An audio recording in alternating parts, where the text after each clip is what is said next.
no puedo estar completamente seguro de que lo que recuerdo es efectivamente lo que pasó.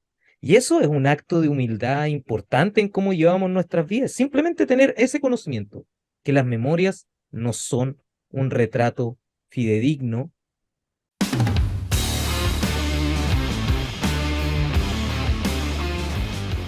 Bienvenidos y bienvenidas a otro capítulo más de El lado oscuro del cerebro. Esta vez no me equivoqué, el lado oscuro del cerebro. Ya estamos más acostumbrados con el título, ¿no, a querido amigo Germán?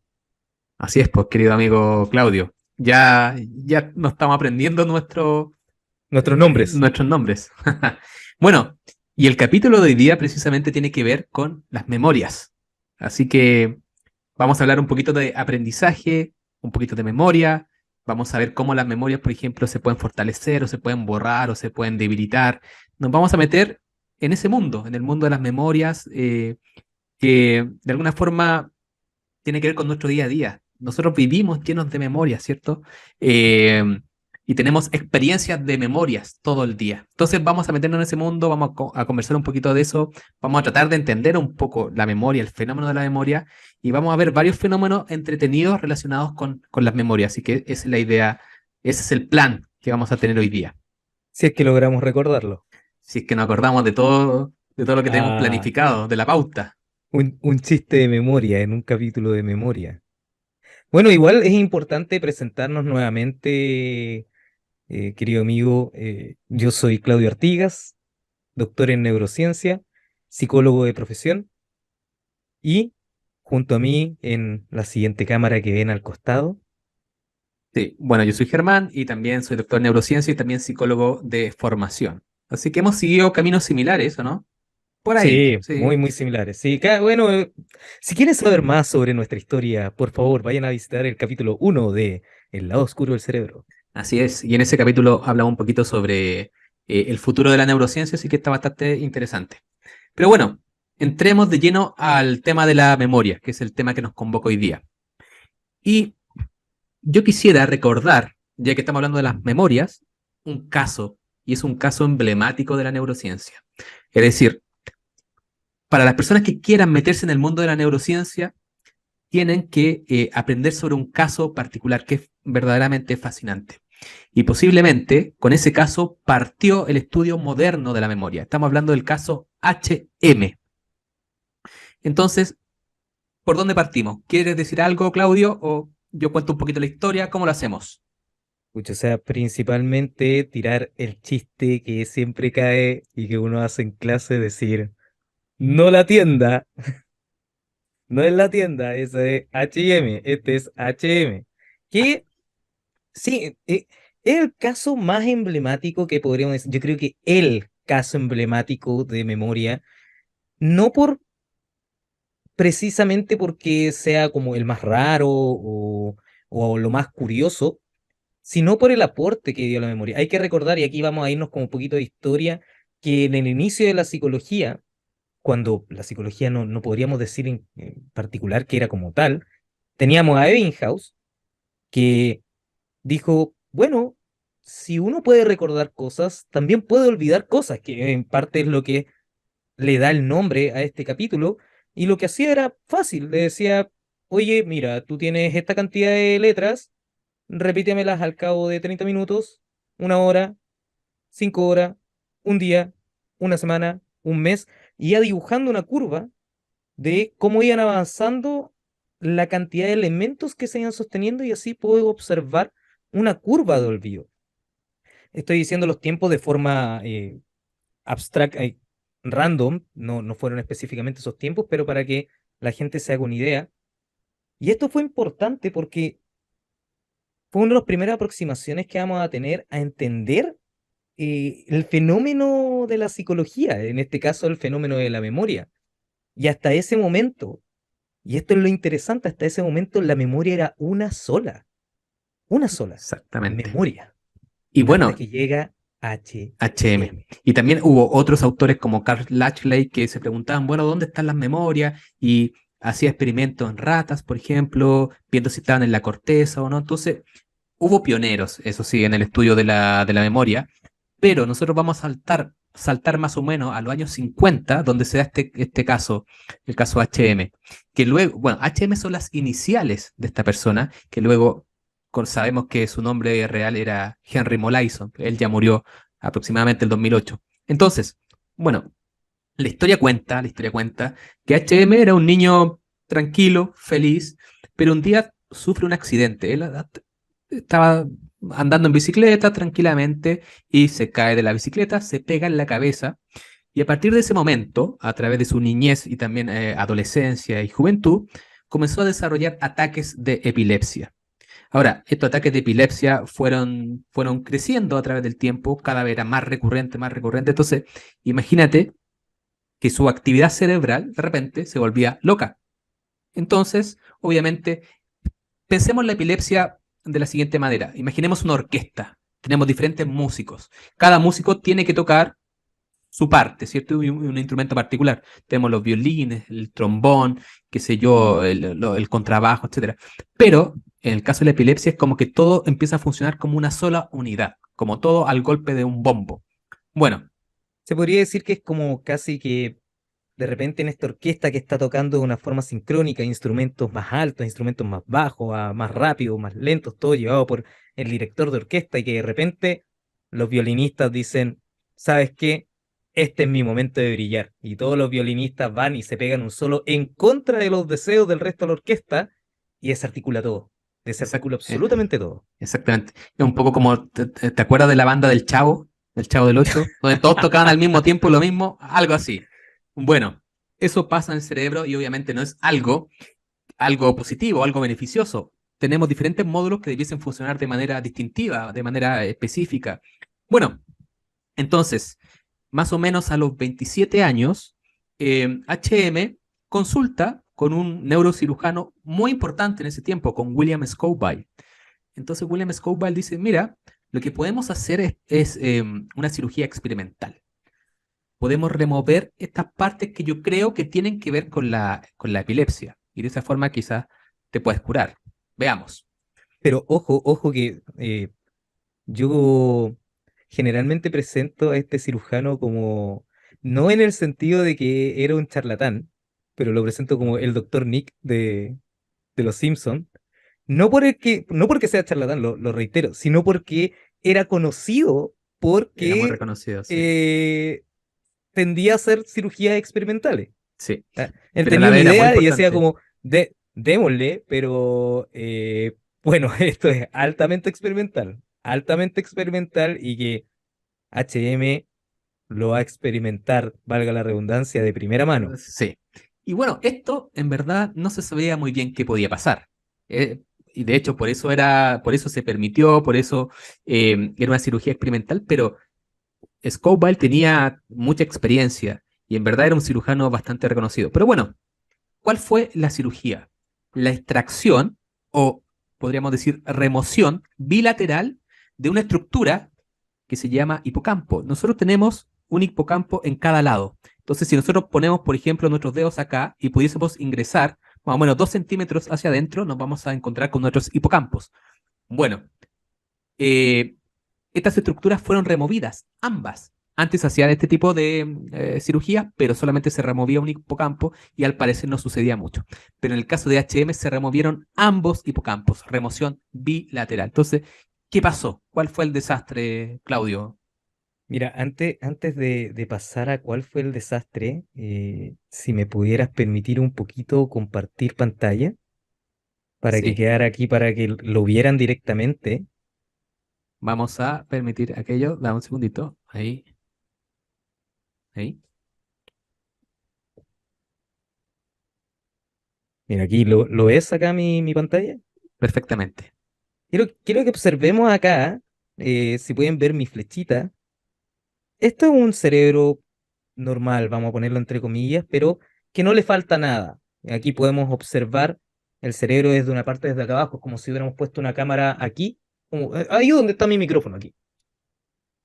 La punta del micrófono en la cámara, y podemos observar esta parte en una persona sin haberse sometido al procedimiento de HM, y aquí, después del procedimiento de HM, y podemos ver este forado que le quedó al pobre Henry, si lo vemos, si hacemos un corte de esta forma en la cabeza, entonces lo vemos como Sí. ustedes nos están viendo a nosotros, veríamos que aquí está el hipocampo y toda esta sección se le fue removida a HM. Claro, Un un gran gran área. pedazo, un Exactamente. gran pedazo de cerebro.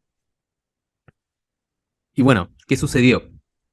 HM se recuperó de la cirugía, todo bien, todo normal. De alguna forma él tenía, qué sé yo, conservaba su humor, porque tenía un buen sentido del humor, tenía un buen grado de inteligencia, todo normal, su personalidad normal, etcétera. Pero algo pasó, que no podía crear nuevas memorias. Wow, problema, no podía crear nuevas memorias. Cada vez que él, por ejemplo, conocía a alguien y conversaba con esa persona, luego a los 20 minutos, media hora, se le olvidaba quién era esta persona. Entonces vivía, por decirlo así, en un eterno presente. Todos los días tenía que aprender básicamente todo de nuevo, todo lo que sucedía. No podía crear nuevas memorias, pero sí conservó aquellas memorias que quedaron antes de la cirugía en general. Es decir, como si usted viera este episodio y fuera HM, en estos momentos probablemente ya se le hubiera olvidado cómo comenzó y qué está haciendo acá. Sin Exacto. embargo, todo lo que pasó antes, HM recordaba, tengo entendido que recordaba el accidente, recordaba todo lo que le había pasado, lo mucho que sufría, porque recordemos que HM no es que se someta a esta cirugía porque tenía epilepsia y dijo como, oye, no quiero tener más esto, sino que los ataques epilépticos de HM eran muy consecutivos, al punto que su vida no la podía llevar a cabo. Entonces era necesario que se llevara a cabo una cirugía experimental de este calibre, que tuvo una consecuencia interesante. Lo podemos ver reflejado en algunas películas, por ejemplo. En, bueno, esto es una comedia romántica, pero ¿te acuerdas de mis primeras 50 citas o como si fuera la primera vez? Sí, sí, sí. Recuerdo esa Ya, película. ahí hay una forma Exactamente. más ridícula un poco de verlo, un poco extremada, pero hay un sujeto que lo encuentran en la escalera y le dicen, bueno, hay casos más extremos de lo que le pasa a Lucy, creo que se llama el personaje principal, y el tipo le dice como, hola, soy Tomás, ¿cómo están? Hola Tomás, ¿cómo estás? Mucho gusto, mucho gusto. Y después dice, hola, soy Tomás, hola, ¿cómo estás? Mucho. Es una forma más absurda de verlo, pero eh, HM pasó inmediatamente a vivir en el presente, absolutamente en el presente. Absolutamente. De hecho, Brenda Milner, que fue la psicóloga que estudió HM durante mucho tiempo, tengo entendido que todavía Brenda Milner está viva, tiene más de 100 años y sigue trabajando. Es realmente admirable su trabajo. Y algunos o algunas discípulas de Brenda Milner estudiaron el caso HM detenidamente por años. Se dieron cuenta que HM sí podía recordar su infancia, podía, por ejemplo, dibujar el mapa de la casa donde vivió cuando chico. HM le sorprendía cuando se veía al espejo, porque él esperaba ver una persona de 27 años, por decirlo ahí, su memoria quedó congelada ahí, pero veía una persona mayor, por ejemplo. Entonces, las estructuras que fueron removidas, como dice Claudio, fueron los hipocampos de ambos lados, fueron removidos. Y desde ese momento aprendimos que los hipocampos son imprescindibles, son fundamentales para la creación de memorias. Sin hipocampos no podemos crear nuevas memorias. Pero un tipo de memoria son las memorias declarativas, aquellas memorias que podemos mencionar, que podemos declarar, como lo dice. Hay otras partes del cerebro que se encargan de otro tipo de memorias, como las memorias motoras y qué sé yo. Pero lo que perdió HM fue la capacidad de crear nuevas memorias declarativas. Entonces, si uno le preguntaba a HM, oye, Henry, ¿qué hiciste ayer? HM no se acordaba. ¿Qué hiciste la semana pasada? No se acordaba, etcétera. Entonces, estudiaron muchísimo este caso. HM murió el 2008, ahí se reveló su nombre, Henry Molaison, que se había obviamente mantenido en secreto por privacidad. Eh, y los científicos rescataron ese cerebro, lo rescataron, lo fijaron, fijar significa poner como en una especie de resina, y lo cortaron en muchas tajaditas chicas para luego escanearlo, y ahora ese cerebro está disponible para todos los investigadores y en verdad para todas las personas que quieran estudiar el cerebro de HM. Está ahí en Déjame internet. decirte algo, Germán, que encuentro esto extremadamente raro, porque Me imagino la situación diciéndole, Henry, ¿tú te acuerdas que nos habías donado tu cerebro después de muerto, cierto? Ah, no, no, si no dijiste, no, si nos dijiste que sí, sí. Claro, tú Ah, firmaste el sí. consentimiento. No, si lo firmaste. No, sí. No, no te preocupes, no te preocupes. Obviamente esto es un chiste, no, no, no pasa así, pero es curioso pensar en muchos de estos experimentos que se realizan en que, claro, la persona tiene, bueno, ahora hay un montón de regulaciones en función de eso, pero, claro, cabe mencionar que hay dos elementos muy importantes en HM. El primero que, como tú bien dices, a HM después decían, ya esta persona no recuerda nada, pero, a ver, le ponían un espejo adelante y hacían que empezara a aprender a dibujar una estrella al revés. Sí. Que no es Y fácil, no es fácil. no, o Ahí lo sea, podrían intentar. y claro, o sea, si quieren, pónganse un espejo, pongan un dibujo que tengan que copiar e intentan dibujarlo mientras ven el dibujo de cabeza. Es difícil, requiere una práctica importante. Sin embargo, HM fue aprendiendo cómo hacerlo y eso fue un elemento vital para las memorias que va a abrir un camino gigantesco. Y ustedes se dirán, ¿qué camino? Que no es una sola memoria, Yeah. que al parecer hartas partes del cerebro se hacen cargo de recordar distintos tipos de cosas. En el caso, como bien dice Germán, HM declarativa, es decir, los conocimientos de su vida o conocimientos de historia, información teórica que pudiera aprender HM, en realidad no lograba recordarse y se iba, se iba con el viento. Exactamente. Pero como tú dices, otras cosas las podía aprender súper bien. Es decir, si nosotros hubiésemos, por ejemplo, le hubiésemos enseñado a tocar guitarra HM, hubiese aprendido. O si le hubiéramos enseñado a jugar a la pelota, hubiese aprendido. Ese tipo de habilidades HM sí las podía aprender, porque dependen de otra parte del cerebro, como una parte tenemos como un cerebro chico aquí atrás que se llama cerebelo, que se encarga también de los movimientos, ganglios basales. Ese tipo de estructuras no fueran removidas, por lo tanto estaban ahí y HM podía utilizarlas para aprender ese tipo de cosas. Pero las memorias declarativas, aquellas que se pueden declarar, por ejemplo, qué es lo que había almorzado ese día o qué es lo que había hecho la semana pasada, eso se esfumó. No se podía guardar, porque hoy día lo que sabemos, gracias a este tipo de estudios, es que las memorias se transfieren desde los hipocampos hacia la corteza cerebral. Finalmente, la corteza cerebral es como nuestro disco duro, ahí se guardan nuestros recuerdos. Pero para que una memoria para que una memoria pueda desarrollarse, pueda comenzar, necesita los hipocampos, porque desde ahí se transfiere a la corteza. Y se transfiere mientras estamos descansando y estamos durmiendo. Eso es muy interesante, quizás lo hablemos un poquito más adelante. Acá de destacar que cuando hablamos que se almacenan, es una forma, una especie de metáfora sobre cómo funciona la memoria. No es para que después venga alguien y nos ponga en los comentarios, oye, así no es almacenamiento, pero es una forma más amigable de entender cómo funcionan las memorias utilizando una analogía que se ocupa desde los 60, que es cómo los computadores almacenan información.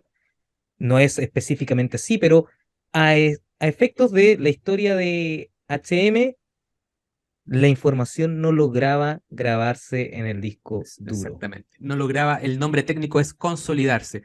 No se daba el proceso de consolidación, que es un proceso biológico, que necesita un montón de procesos, síntesis de proteína, un montón de cosas.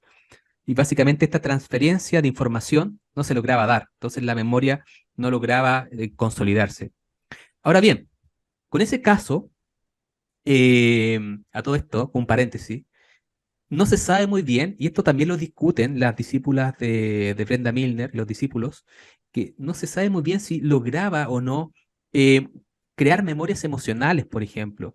Difícil. Se cuenta un poco la historia, pero todo esto a nivel como de farándula, no se sabe muy bien, que se acordaba, por ejemplo, de cuando el hombre había llegado a la luna. Porque eso es algo súper impactante que a cualquiera persona le hubiera impresionado, y al parecer esa memoria se logró guardar, o cuando asesinaron al presidente Kennedy allá en Estados Unidos, quizás ese tipo de información se logró guardar de alguna forma, pero a través de otros mecanismos, porque es una información mucho más impactante que lo que uno desayunó el día de ayer. Entonces, puede ser, no sabemos, ahí están los reportes, algunos dicen que sí, algunos dicen que no, pero en fin. Entonces, hoy Claro, día, es confuso, si de hecho habían hartos reportes como tú bien dices, como populares y uno no sabe muy bien de la historia, de que HM al parecer sí, como habían impresiones de que sí recordaba a ciertas personas con las que Sí, había compartido, pero son reportes, no sabemos, pero eso es lo maravilloso de todo esto, porque exacto. algo pasaba y si nos vamos a la neuroanatomía de todo esto, claro, nos vamos a encontrar que puede que hayan camino en la amígdala que está procesando información emocional con la corteza que no necesiten necesariamente el hipocampo, pero ahí ya es terreno de la especulación, no podríamos decir efectivamente que eso fue, pero bueno, ¿qué es la ciencia sino una especulación que perseguimos para ver si es que es cierta o no? Bueno, en el caso de HM ya no es, pero Sí. valdría la pena quizás explorar en algún futuro de otras formas, Y se si es que sigue, eso y efectivamente es se sigue posible. estudiando. O sea, ahí están los escáneres de estas rebanadas de cerebro de HM, se sigue estudiando y ahora cada vez con más detalle se ve qué cortezas fueron removidas. Entonces, esto sigue, esto no ha parado. Ahora bien, ¿por qué tenemos que estudiar las memorias? Y este es un gran tema. ¿Por qué tenemos que Entonces, estudiar la memoria? no sé. Mira, o sea, hay autores que tienen su opinión y pero yo creo que lo más importante es que las memorias no han servido para sobrevivir, no solamente a los humanos, pero también a los animales. Entonces, pensemos lo siguiente. Nosotros, o un animal, ¿cierto? Cualquiera que está en el bosque, necesita recordar dónde está su alimento. Entonces es adaptativo. También necesita recordar la última vez que fue atacado y dónde. ¿Para qué? Para no pasar por allí, obviamente. ¿Dónde están los depredadores? No puede pasar por ahí. De la misma forma que nosotros no vamos a pasar por el callejón donde nos robaron el celular. Y además necesitan recordar dónde está, qué sé yo, el hábitat, etcétera. Entonces, las memorias nos han ayudado a sobrevivir. Pero hay algo más. En el caso de los humanos, como somos más complejos, las memorias tienen que ver con nuestra identidad. Es decir, yo soy Germán porque hay una historia asociada con el hecho de ser Germán. Y tú eres Claudio porque hay una historia de qué significa ser Claudio a través del tiempo.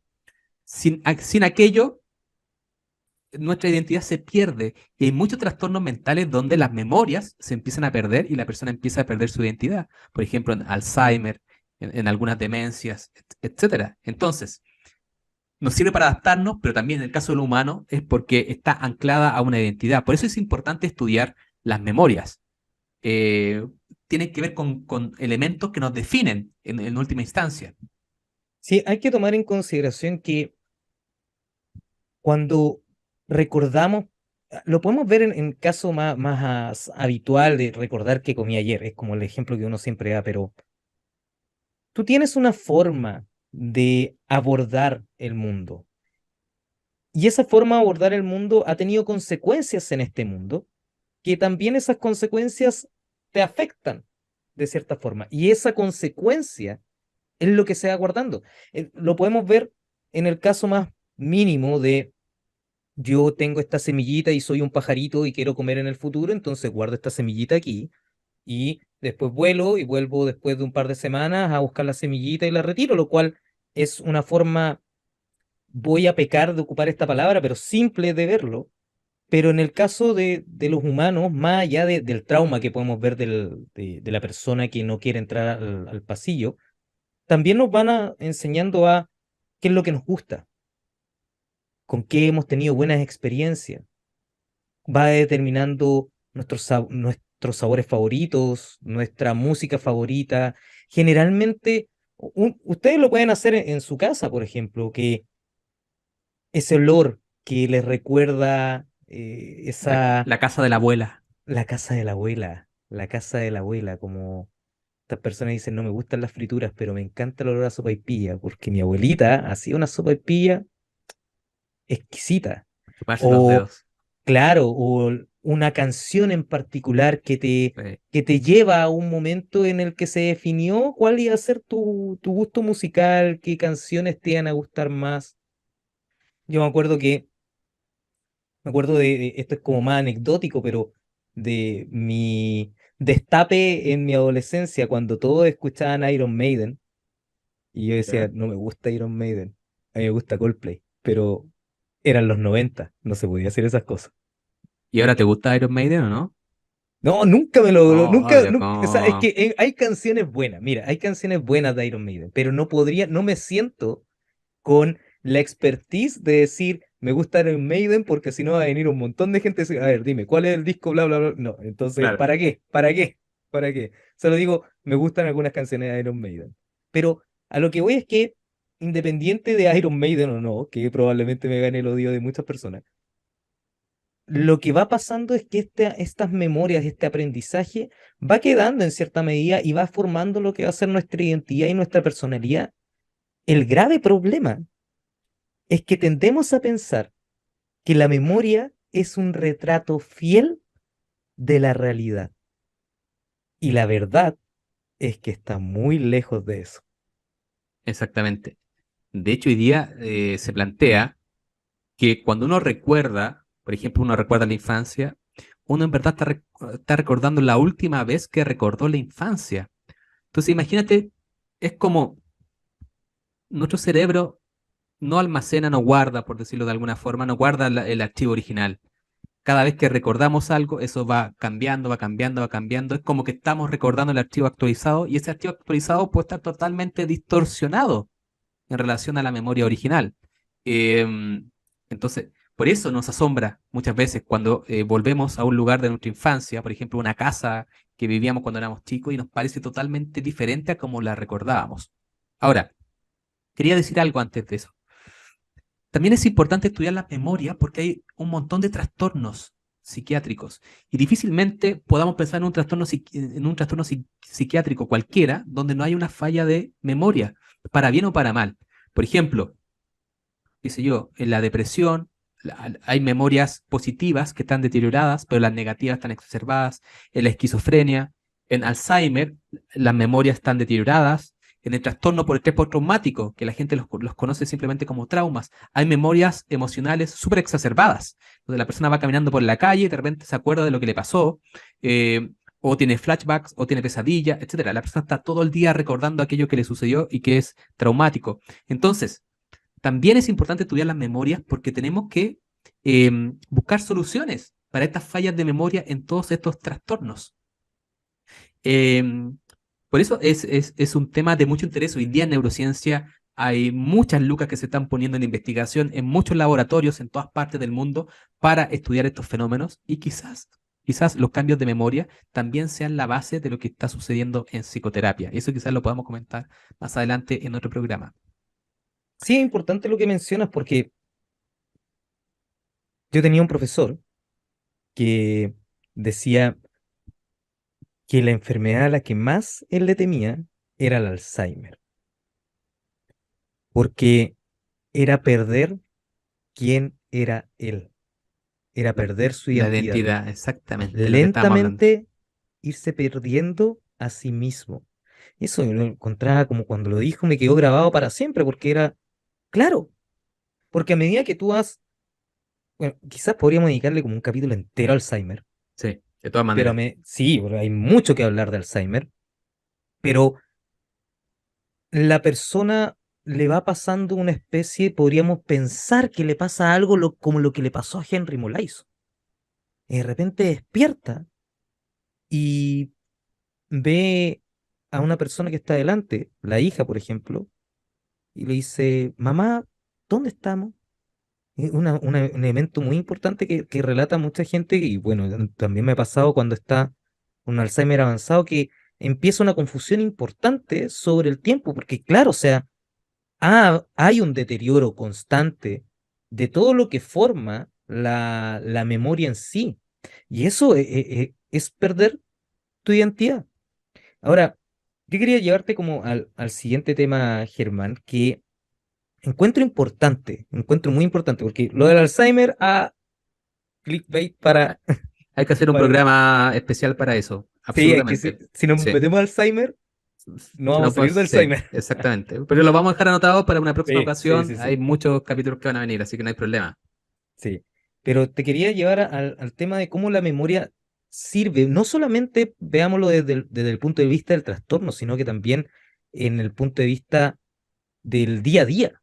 Por ejemplo, Cuando yo recuerdo algo, como tú bien decías, cuando yo recuerdo, estoy recordando la última vez que recordé, generalmente ocurre que uno piensa que la memoria es una fotografía. De hecho, los modelos, no que los modelos hayan iniciado ese tipo de comprensión, pero dada la analogía con un computador, si tú lo pusieras la misma escala, claro, cada vez que tú abres un archivo, hay un sistema de datos que está en particularmente codificado con esa información. En cambio, en la memoria, lo que va pasando es una reestructuración, una reimaginación, se podría decir incluso, del evento pasado, que puede estar muy contaminado con lo que te está pasando actualmente, lo cual nos lleva a elementos muy, pero muy curiosos de la memoria que afectan nuestro día a día y la comunicación. ¿Te acuerdas de algún ejemplo en particular? Por ejemplo, em, tú estás haciendo referencia a la reconsolidación de la memoria, por ejemplo. Por supuesto. Bueno, ¿Cómo lo subiste? ¿Cómo lo subiste? o Y sea, acá, está, acá, estaba así como diciendo como que si no quisiera la cosa, pero estaba pensando, Loftus. bueno, hay una psicóloga muy importante en el mundo de la memoria, llamada Elizabeth Loftus, y es muy popular porque ella también ha tenido como una batalla, incluso en los medios de comunicación, sobre el tema de las memorias falsas. Pero antes de eso, hasta el año 2000 más o menos, en neurociencia, quizá en psicología menos, años anteriores, pero por lo menos en neurociencia, se pensaba que las memorias quedaban fijas, como tú decías, como una fotografía, quedaban ahí escritas en piedra. Pero eso contradecía nuestra experiencia cotidiana. Nosotros sabemos que nuestras memorias se borran, se deterioran, se distorsionan, de repente no me acuerdo muy bien de algo, de repente me acuerdo súper bien de otra cosa, que fue emocional, etcétera. Entonces, las teorías estándar no podían explicar esto hasta el año 2000, pero empezaron a salir cuerpos de evidencia muy importantes. Por ejemplo, uno de ellos es el de Elizabeth Loftus, que estudia las memorias falsas. Otro cuerpo de evidencia es de Todd Sacktor, que muestra que las memorias para mantenerse en el tiempo necesitan síntesis de proteína. Y otro cuerpo de evidencia que demuestra que las memorias pueden cambiarse y a través de un proceso llamado reconsolidación. Entonces vamos al primer cuerpo de evidencia, el de Elizabeth Loftus. Ella demostró en el laboratorio que se pueden implantar memorias falsas en las personas. Y esto no es que funcione en una persona de repente, no. Prácticamente los resultados que ella obtuvo fue en un 35-30% de las personas que iban al laboratorio. Memorias como, por ejemplo, de que la persona que iba al laboratorio se perdió en el mall cuando era chica. Nunca pasó, pero ella, a través de la entrevista y de preguntas y qué sé yo, podía implantar ese tipo de memorias. Hoy día sabemos que las memorias falsas son súper comunes y se han hecho estudios muy bonitos. Por ejemplo, cuando asesinaron al presidente Kennedy en Estados Unidos, obviamente las personas estaban en diferentes lugares, pero años después se les preguntó a las personas, bueno, ¿usted dónde estuvo en ese momento? Las personas decían, yo estuve en tal edificio, en tal plaza, en este lugar, en este bar, qué sé yo. Los investigadores fueron a ver si existían esos lugares y muchos de esos lugares no existían, por lo tanto, eran memorias falsas. Em, y hay un problema acá, porque muchos sistemas judiciales en el mundo se basan en el sistema de testigos. Por lo tanto, si a ti, Claudio, hay 10 testigos que dicen, Claudio fue el que asesinó a esta persona en la calle, y si esas 10 personas tienen una memoria falsa, tú, Claudio, puedes terminar en la cárcel. Así de Y hasta simple. ahí llegó Claudio. Y hasta ahí nada más llegó Claudio, tendríamos que hacer el podcast. Ahí no sé cómo seguiría el podcast, en verdad. Desde No, la pero o sea, cárcel. claro, me consigo algo ahí, Claro, hay un celular otro lado, ahí. claro, desde el celular. Sería un poco más rudimentario, Un ¿no? poco más rudimentario, pero funcionaría igual. Claro. Bueno, entonces Elizabeth Loftus demostró que hay muchas personas que están encerradas y que están acusadas erróneamente. Imagínate el escándalo, y por eso ella es una psicóloga muy importante, está en los medios, pero imagínate lo que significa esto, que por memorias falsas, que uno podría decir, bueno, se me olvidó algo, o qué sé yo, tengo la memoria falsa de que me perdí en un mall. Bueno, esto puede ser más grave y puede ser más importante y puede tener implicancias para la vida de una persona, personas encerradas por falsas memorias.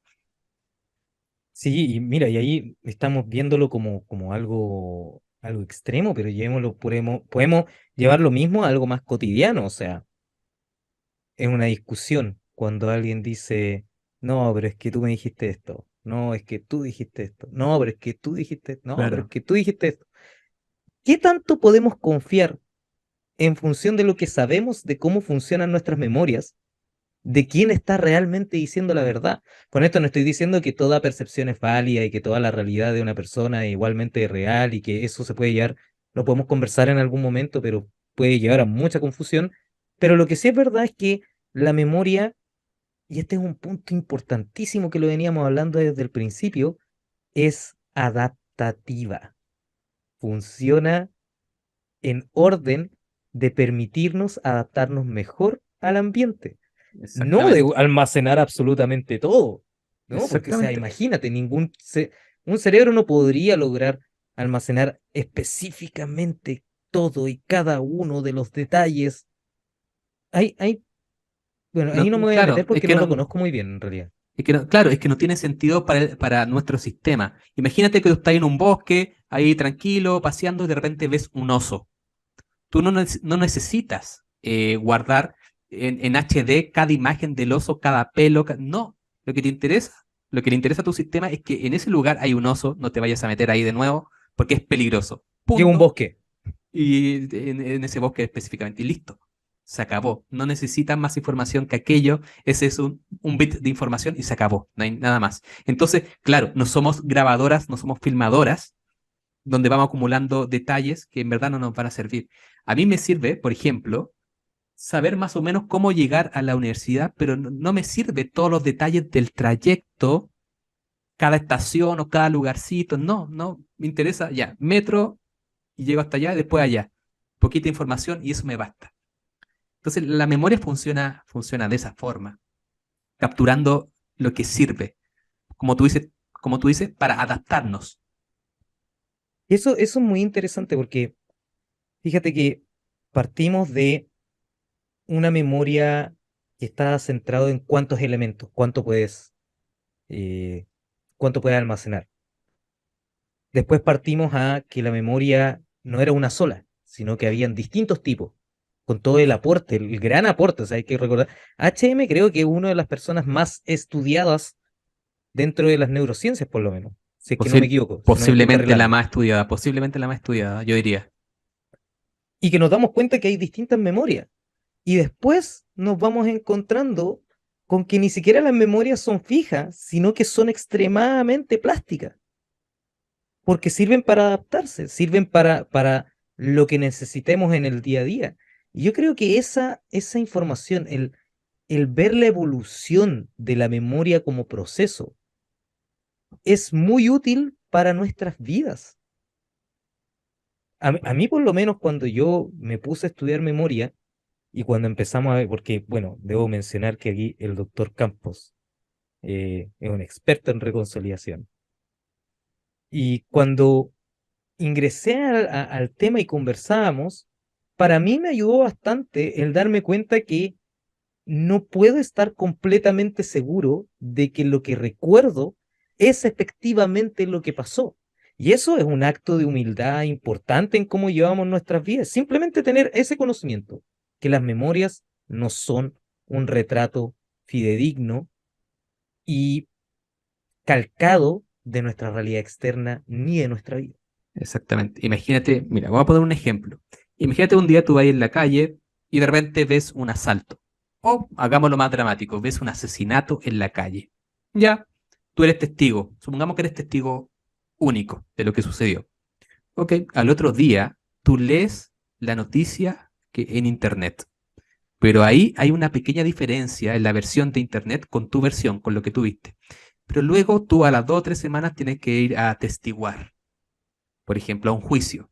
Entonces la pregunta que uno se puede hacer, bueno, ¿qué versión vas a dar tú? ¿Vas a dar la versión de lo que viste realmente, lo que viste en internet, lo que leíste, o ahora ambas memorias están mezcladas? Las investigaciones muestran que lo que se dice o lo que sucedería acá es que ya ambas memorias están mezcladas, están distorsionadas y posiblemente tu memoria original se perdió un poco.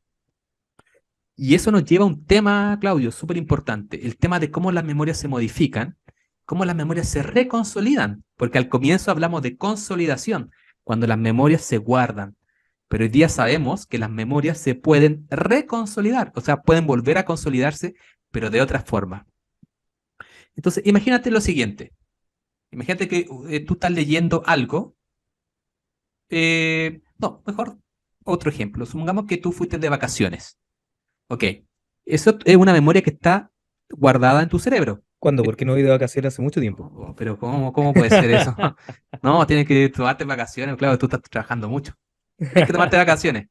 Ya, entonces recuerdas tus últimas vacaciones. Ya, en algún momento fuiste de vacaciones y esa memoria que estaba inactiva en tu cerebro, ahora cuando yo te pregunto, oye, ¿cuándo fueron tus últimas vacaciones? Cuéntame. En ese momento tú vas a recordar todas esas memorias, se van a reactivar en tu cerebro. Bueno, esas memorias se tienen que volver a guardar. Y cuando se tienen que volver a guardar, de alguna forma se pueden modificar, se pueden cambiar. Entonces imagínate que tú en algún momento le contaste a un amigo sobre tus vacaciones, pero metiste un pequeño detallito, algún chamullo para hacerlo más entretenido, qué sé yo. Ahora, esa memoria se vuelve a guardar, pero se vuelve a guardar El con, chamullo. con el chamullo, con este detalle que no era parte de la experiencia original. Bueno, esa memoria se vuelve a guardar con ese detalle y ahora cada vez que tú recuerdas aquello, eso va a estar integrado a la memoria. Y de esta forma se cree que es el mecanismo por el cual las memorias van cambiando y se van modificando y van variando el tiempo, para bien o para mal. Sí, sí, de hecho esto puede ser tan interesante que ustedes pueden ir donde su familia, por ejemplo, a un evento que les haya pasado, que hayan presenciado más de uno, tres, por ejemplo, y conversar. ¿Cómo fue esa experiencia en particular? Y seguro, seguro que por lo menos una de esas tres personas va a tener un detalle que las otras dos no estoy dando el salto gigante aquí, pero podría estar casi seguro que por lo menos una de esas Absolutamente, personas tiene un recuerdo que las otras dos personas no comparten. Es muy cotidiano, uno lo puede llegar y hacer. totalmente. Por eso cuando, claro, cuando a uno le llama la atención cuando un amigo cuenta una historia que vivimos juntos, pero la versión de él es totalmente distinta a mi versión. Tiene que ver con este tipo de proceso. Ahora, piensa lo siguiente, Claudio. Imagina que tú reactivas una memoria, pero cuando se está guardando, cuando se está volviendo a guardar, cuando se está reconsolidando, hacemos algo e impedimos que esa memoria se vuelva a guardar.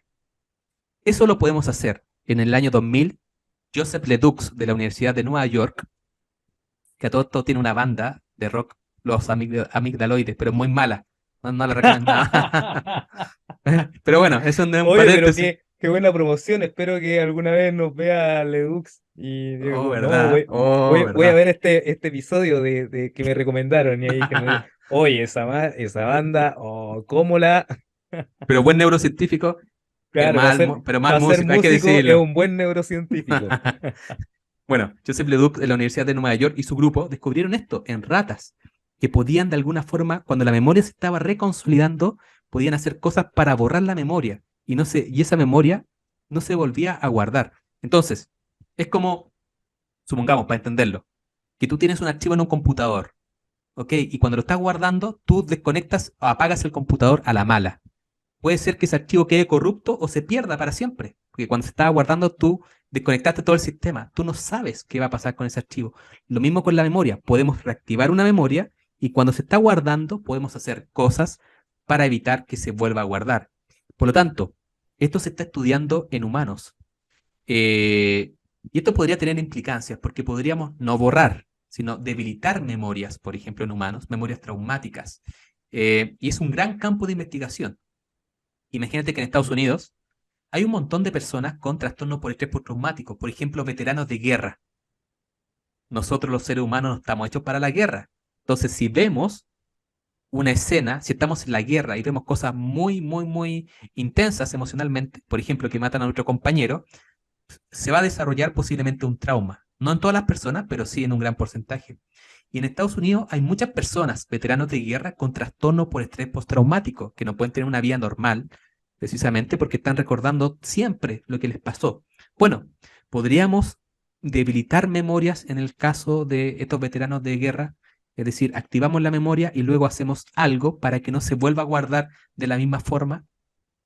Eso se está estudiando y es un área de investigación increíble. Eso está pasando ahora. Y ahí volvemos a lo que mencionaba en el principio, que es la memoria, es bueno estudiarla y entenderla, lo decíamos al principio, porque podemos ayudar a mejorar la calidad de vida de muchas personas.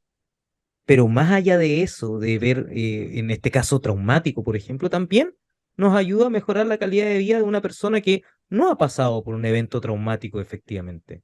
Es decir, la memoria es parte de nosotros, es parte de nosotras, es parte de nuestra identidad y nos previene de daños futuros, que no es, una vez conversaba esto con alguien, el estrés postraumático no es una falla del sistema particularmente, es una protección del sistema. El sistema, todo tu cuerpo te está diciendo, oye, no, no, no, no, no, la última vez, acuérdate lo que pasó. Básicamente una protección. Y el problema es que cuando las memorias se guardan de forma extraña en un computador, y nuevamente vuelve la analogía al computador, en un computador te dice archivo corrupto, pero el cerebro no dice nada que está corrupto. Pero el cerebro, así quedó, así fue. Y por eso que es tan importante estudiar este fenómeno que afecta nuestra vida diaria y que lo sentimos todo el tiempo. O sea, fenomenológicamente, todo el tiempo tenemos una memoria. Absolutamente. Entonces, imagínate que incluso hay algunos autores que plantean que este podría ser el mecanismo que está detrás de, por ejemplo, de lo que sucede en terapia. No para todas las terapias, pero sí podría explicar algunos mecanismos. Por ejemplo, una persona llega a terapia y le dice al terapeuta, mira, desde chico yo tuve esta experiencia, me pasó tal y cual cosa cuando era chico y desde ahí siento que las cosas no han andado bien para mí emocionalmente.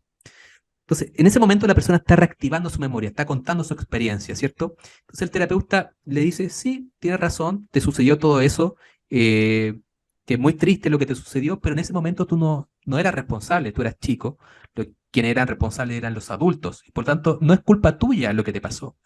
La persona dice, sí, tienes razón, no lo había pensado desde esa perspectiva. Y esa memoria ahora se guarda, pero con la versión del terapeuta. ¿Te acuerdas que antes hablamos como del chamullo que uno metía en la historia sobre las Claro. vacaciones? Pero ahora podemos utilizar estos mecanismos en psicoterapia. Entonces se guarda la memoria de lo que le pasó a la persona, pero con una versión del terapeuta que puede ser una versión mucho más ajustada a la realidad, mucho más sana. Hay muchas personas que se sienten culpables de cosas que pasaron cuando ellas eran chicas, por lo tanto no eran responsables en verdad, eran los adultos y cargan con esa culpabilidad toda la vida. Y quizás esta versión del terapeuta es mucho más sana y ahora esa memoria se guarda. Ahora es una memoria, por decirlo así, 2.0 y puede ser una memoria mucho más funcional para la persona, pero es la misma memoria la que fue modificada. Y esto podría estar explicando algunos mecanismos que se dan en psicoterapia. No sabemos muy bien cómo funciona la psicoterapia, sabemos que funciona, pero no sabemos muy bien los mecanismos ni lo que está pasando en el cerebro. Quizás tiene que ver con la reconciliación, es lo que se está estudiando. Ojo, aquí voy a dar el disclaimer, no es que usted ahora empiece después de este video a intentarle cambiar la memoria a la gente, esto requiere profesionales que hayan estudiado el tema, principalmente en psicoterapia, no es llegar y meter un chamullo. Suena sencillo, pero es un poco más complicado, se necesitan una serie de condiciones que todavía se están Se están estudiando. investigando, así que para que Sí, después no, si en el lado oscuro del cerebro, escuché que sí, hay no, que, nos van a no, funar. claro, hay que tomarlo con, como se dice en inglés, con un granito de sal, esta información, porque claro, es mucho más complejo, nosotros la explicamos de una forma que nos sirva para la vida, pero no es llegar y ponerse a manipular memoria, no. No, por supuesto. Y eso obviamente tiene implicaciones éticas. Entonces, tú tienes toda la razón. Este tipo de cosas y de intervenciones terapéuticas se están estudiando en el laboratorio, con psicólogos, no es cosa de llegar y cambiar las memorias. No se trata de eso, obviamente. Entonces, son protocolos muy determinados y se está estudiando. Esto, en verdad, todavía no sabemos muy bien de cómo esto ocurre, cuáles son los mecanismos del cerebro que está a la base de todo esto, así que se está estudiando, pero por ahí hay una línea de investigación interesante. Ahora bien, ¿sí? No, adelante. Esto también lo podemos utilizar no solamente para debilitar memorias, también podría tener implicancias, por ejemplo, para eh, mejorar las memorias. Nosotros habíamos hablado que hay ciertos trastornos como Alzheimer, algunas demencias, en la depresión, donde hay algunas memorias que están debilitadas. Bueno, podemos quizá utilizar estos mismos procedimientos para fortalecer memorias. Por ejemplo, en Alzheimer las memorias están deterioradas, podemos fortalecer la memoria, fortalecerla, y eso también es una línea de investigación interesante. Todos queremos tener mejores memorias para algunas cosas. O sea, cuando a mí siempre me pasa lo mismo, cuando yo leo un libro y un libro que no me interesa mucho, me cuesta mucho recordarlo, es una pesadilla. Y yo creo que es la pesadilla de cualquier estudiante universitario, Sí. que estudia mucho, mucho, mucho, lee y después como que eso pasó y se perdió así en la nebulosa infinitamente. Entonces, hay formas quizás para empezar a mejorar memoria. Hay algunas cositas que se están haciendo. Eh, Eso se está estudiando. Por ejemplo, se ha visto que un poquito de estrés mejora la memoria. Y como uno se Un podría, poquito. un poquito, porque mucho estrés borra memorias. Un poquito de estrés podría ser, por ejemplo, mojarse la cara con agua helada o pegarse una ducha con agüita helada un poquito. Eso activa el cuerpo, produce reacciones fisiológicas, activa el sistema simpático, como que el sistema se pone en alerta y eso mejora la memoria, etcétera. Entonces hay varios mecanismos. Se ha visto que el café también podría mejorar la memoria, eh, pero está todo en estudio. Así que está súper interesante este tema. Pero ¿sabes qué mecanismo está muy estudiado y que ayuda a mejorar las memorias? ¿Cuál? ¿Cuál? ¿A dónde Un apuntas? mecanismo que los estudiantes generalmente, y las personas, estudiantes me refiero a estudiantes en general, ¿Ya? tienden a despachar primero. Si hay algo que el estudiante despacha primero en su estudio, es el dormir. El dormir. Es lo Es un primero gran que se tema. descarta. Es lo primero que se descarta. Estás atrasado, no tienes tiempo. No, voy a estudiar toda la noche y después voy a llegar a la prueba. No, voy a estudiar toda la noche, voy a dormir 2 horitas y después ya me voy y intento darlo. Eso es primero someter a tu cuerpo a mucho estrés, más que el que podríamos decir que podría ayudarte un poco, y te salta el principal mecanismo de generación de memoria, que es dormir efectivamente. O sea, eso es básico. Y hay una cosa que uno ve en la universidad, incluso uno lo ve en colegas universitarios, que se ha romantizado o normalizado esto de pasar toda la noche estudiando, como si eso fuera lo mejor del mundo. Es como, Ah, oye, hay incluso que es como que, oye, qué bacán este tipo que claro, así permaneció toda la como, noche. oye, qué jugado, así onda, tiene mérito. Pero la verdad es que vamos contra todas las leyes y todas las cosas que hemos visto hasta ahora. El dormir es fundamental. O sea, dijimos anteriormente que cuando uno aprende algo, esa memoria no se está guardando en ese momento, se guarda después, las horas posteriores, cuando uno descansa y cuando uno se va a dormir. Entonces, ahí eso es muy bonito, porque se han hecho estudios en ratas donde se les mide las ondas cerebrales. Por ejemplo, las ondas cerebrales eran así, cuando una ratita estaba aprendiendo algo, por ejemplo, ubicarse en un laberinto. Luego la ratita se va a dormir y se ven las mismas ondas cerebrales, como que el cerebro hace un replay y a veces estas ondas cerebrales pasan más rápido, pero es la misma. Si uno las pudiese estirar, es la misma onda cerebral. O a veces pasa hacia atrás, como que retrocede y avanza, pero son las mismas ondas cerebrales. Es decir, el cerebro de la rata está transfiriendo información de un lado para otro y ahí las memorias se están guardando. Hay que dormir. Dormir 2 horas, en verdad lo que va a hacer es que la memoria no se guarde y se pierda y va a ser una pérdida de tiempo. Quizá uno pueda salvar la prueba, puede ser, pero Pero esa información se va a ir, se va. va a ser tal cual como intentar mantener eh, una estatua hecha con palitos de fósforo en una terraza en un piso 25. Claro. No, Así de estable es esa memoria. se la lleva el viento, no vale la pena, es una pérdida de tiempo. Lo mejor, por ejemplo, ya que estamos hablando de este tema, si es que uno quiere estudiar algo, es todos los días un poquito repetirlo, repetirlo, repetirlo. ¿Por qué? Porque uno va activando la memoria, se reconsolida. Luego el otro día uno activa la memoria, se reconsolida. Activa la memoria, se reconsolida. Y cada vez que se reconsolida, se reconsolida, se reconsolida, se fortalece. O sea, ¿qué mejor? En vez de pegarse una maratón el día domingo para una prueba para el lunes, mejor todos los días media hora, listo. En vez de estudiar 7 horas el día domingo, media hora toda la semana, se acabó y lo vas a haber aprendido todo bien. El éxito está asegurado. Está Disclaimer, nunca garantizado hemos acá. dicho que el éxito está asegurado. Esto es simplemente una interpretación. Por favor, no tome esto como... No, o sea, Ahora, hay otras variables también, pero... mejoras tus probabilidades de éxito y de aprendizaje si es que efectivamente duermes porque es un mecanismo esencial para generar memoria. Fundamental, ya no hay nada más que decir.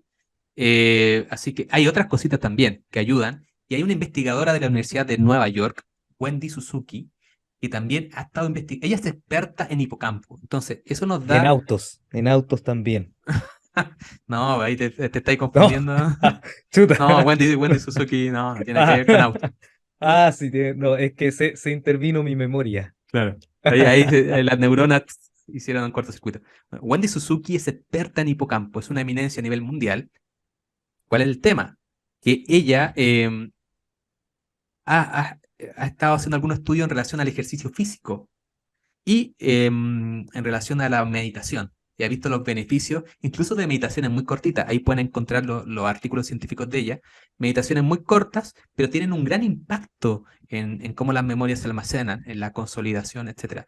Lo mismo que la meditación, ejercicio físico, etcétera. Así que hay cosas que uno puede hacer para mejorar la memoria, eso sin duda. Sí. Eh, Hay un efecto, Claudio. Hoy día no estamos recordando como recordábamos hace 50 años cuando no teníamos celulares ni computadores, de forma masiva, obviamente. Eh, Está cambiando un poco la forma en que guardamos información en nuestro cerebro. Hoy día se habla un poco del efecto Google. ¿Qué podría significar esto Para el futuro de la humanidad, tú dices. para el futuro de la humanidad o para nosotros mismos en nuestra vida cotidiana? Bueno, o sea, mucha gente siempre, bueno, uno siempre va a escuchar así el típico dicho de, no, antiguamente la gente recordaba de verdad, ahora con esta tecnología se le atrofia el cerebro. Hay un asunto que lo podemos hablar en otros capítulos de la romantización del pasado, que es Que todo efectivamente pasado fue mejor. es un sesgo cognitivo. Es un sesgo cognitivo, ¿no? Siempre piensas que el pasado fue mejor que tu presente.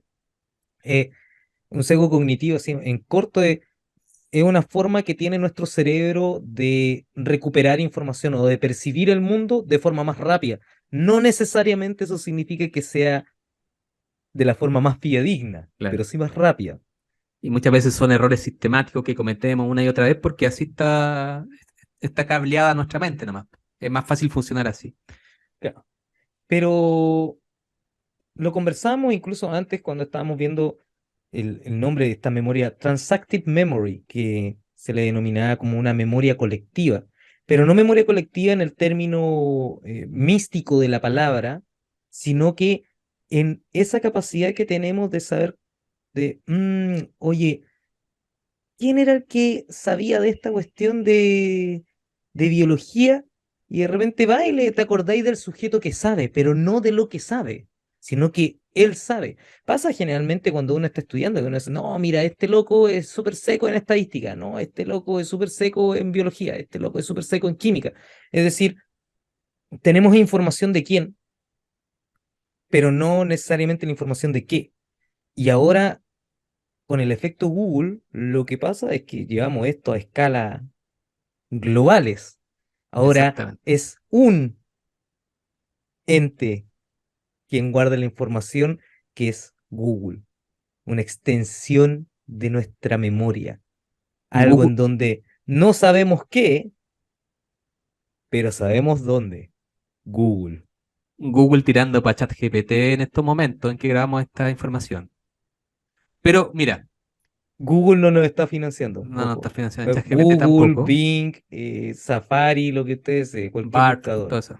Pero entonces, hoy día, nosotros no guardamos tanto la información como tal, pero nos acordamos de la ruta de acceso. Es como, me acuerdo de lo que escribí en el buscador y me acuerdo de la página más o menos donde vi la información que me sirve y voy para allá y sé que la información va a estar ahí. Pero yo no guardo la información como tal, pero sí la ruta de acceso. Es como hace 20, 30 años, 40 años, qué sé yo, uno sí se podía saber algunos teléfonos importantes, ¿cierto? De la familia, qué sé yo. Hoy día, oye, muchas veces la gente ni siquiera se sabe su número de teléfono y tiene que buscarla para ver cuál es su número de teléfono. No, ¿Por yo qué? Porque sabe que eso está, sabe que está ahí en el celular. tuve que cambiar mi número de teléfono hace poco y pucha que me ha costado aprenderlo. No, pero ahí tienen que crear ¿Alguna No, sí, sí, ya encontré la mnemotecnia, ya ahora mnemotecnia? ya lo logré. Más encima que todas mis contraseñas son distintas ahora, entonces tengo mi cerebro lleno de contraseñas. Bueno, eso es lo que no hay que hacer. Por lo menos desde el punto de vista de la memoria, quizás desde el punto de vista de la seguridad, sí, no lo sé. Una cosa Em, por otra. una cosa por otra. Bueno, yo creo que estamos en la hora, entonces vamos cerrando un poquito. Hoy día hablamos de un montón de temas. Partimos con HM, vimos cómo a partir del caso HM comenzamos a estudiar ya de una manera moderna, desde la neurociencia, todo este tema de la memoria. Eh, Vimos con el caso HM la importancia de ciertas estructuras como los hipocampos, la corteza cerebral, vimos el tema de las falsas memorias, lo de Elizabeth Loftus, cómo las memorias tienen que ver con nuestra identidad, que las memorias son adaptativas, etcétera. Entonces, hicimos un gran viaje por el tema de las memorias, pero lo importante y lo que hay que transmitir es que el tema de la memoria se está estudiando hoy día de una forma increíble en todos los laboratorios del mundo de neurociencia. O sea, es algo que está pasando ahora. Hay mucha plata puesta ahí porque es una parte que determina en gran medida nuestras vidas. Porque como dijimos, tiene que ver con nuestra identidad, con quiénes somos. Así que es un súper mega tema que hay que entender, estudiar y ojalá todo el mundo pueda comprenderlo un poquito más. Sí, y sumándome a tus palabras, muchos temas el día de hoy. La memoria sigue siendo uno de los elementos más importantes de nuestra existencia, uno también de los más estudiados, y también incluso sigue siendo bastante incomprendido en el sentido de los elementos que todavía nos faltan por descubrir de la memoria en sí. Pero es importante tener en consideración lo que hemos mencionado una y otra vez, que la memoria es algo que nos acompaña todos los días, la memoria es algo que está presente en nuestra identidad y cuando la perdemos, perdemos nuestro ser. Wow. Entonces, con esas palabras vamos a terminar este nuevo capítulo de El lado oscuro del cerebro. Entonces nos vemos la próxima semana con un nuevo capítulo. Quizás tengamos un invitado especial. Quizás lo estamos convenciendo. Lo estamos evaluando, lo estamos convenciendo, pero quizás suceda. Ojalá sea así. Bueno, Claudio, entonces nos vemos en el próximo capítulo. Nos vemos, Germán. Chao, Chao, chao. chao.